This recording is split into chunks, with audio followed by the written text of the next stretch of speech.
again, we'll go through more keyboard shortcuts in a little bit.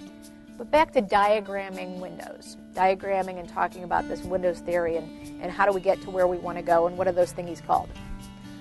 Back to what are those thingies called. Down here, just so you know, all these little jobbies down here close to your clock. The clock, everybody knows where the clock is, lower right-hand corner. All those teeny tiny little icons down there, some of those system tray applets, and they're called applets, they're mini applications, little program features. When you click them or right-click them, they give you a custom shortcut menu relative to and pertaining to the application. So those are your system tray icons. You can customize those, you can turn them off, you can disable them, what have you, but those are in your system tray. So over here, taskbar, over here, system tray, over here, quick launch, over here, start menu. So diagramming the Windows elements and knowing the difference between a window and a dialog box, and then knowing we can click the flying square on our keyboard and that will enable the menu. We can also then use our arrows, the left and the right pointing arrow to navigate any menu. And that will take us up through our menuing system. We can hit escape to get out of menus. We can hover over items and then go that place. So back to my computer we go. And we're going to enable our folder list view. So again, we can see our folder hierarchy. And we call it hierarchy because there are nesting levels. So I'm going to go to the C Windows Temp or wherever, just so you can see what I'm talking about with nesting levels. I click the little plus sign where I'm expanding it so I can see here's the C drive. I'm going to show the contents of this folder. We can see the contents of the folder over here. We can now also see the contents of this folder.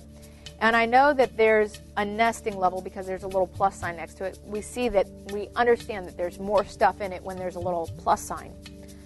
And what that tells me is when I go down here, this view says See Support Tools, shows me my nesting level. That shows me I went to C, then I went to Support, then I went to Tools.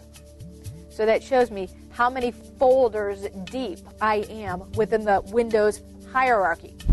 There's more significance to understanding nesting levels when you're talking about, golly, why is that program running so slow? Or golly, why is that file running so slow? Or why does it take so long to traverse that link in my Word document or what have you? It's all relative to nesting levels. And we'll talk about that more within other applications when we do more tutorials for Word or PowerPoint or what have you. But when you're talking about nesting levels, it's how far do you have to go? How many folders do you have to go through in order to get to the content, enable the content, or what have you? So back to looking at the address bar to tell you about where you've gone and your depth within the file folder hierarchy, so to say.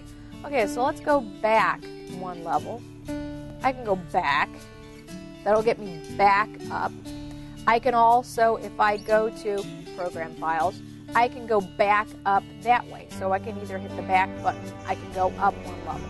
So I don't always have to close out of every window and go there again in order to traverse the file and folder hierarchy. Another keyboard shortcut.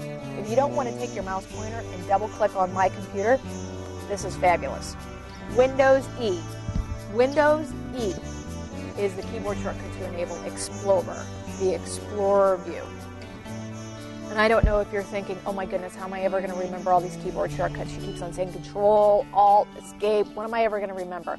Let's go to the Windows keyboard shortcuts and let's actually talk and show you how to find all of these incredible keyboard shortcuts so that you too can just and get yourself all the way through your computer and you'll be able to just minimize your frustration. Truly get your hand off the mouse so that you can not necessarily multitask more, but just get your hand off the mouse so that you can rest and relax this area, because truly all it takes is getting in your car or sneezing or opening something or bending down to pick something up, that once you have a buildup of tension through using your mouse all day, all it takes is one fell swoop and then you're down for the count. You've got a kinked, a really tense muscle, and then you're really hurting.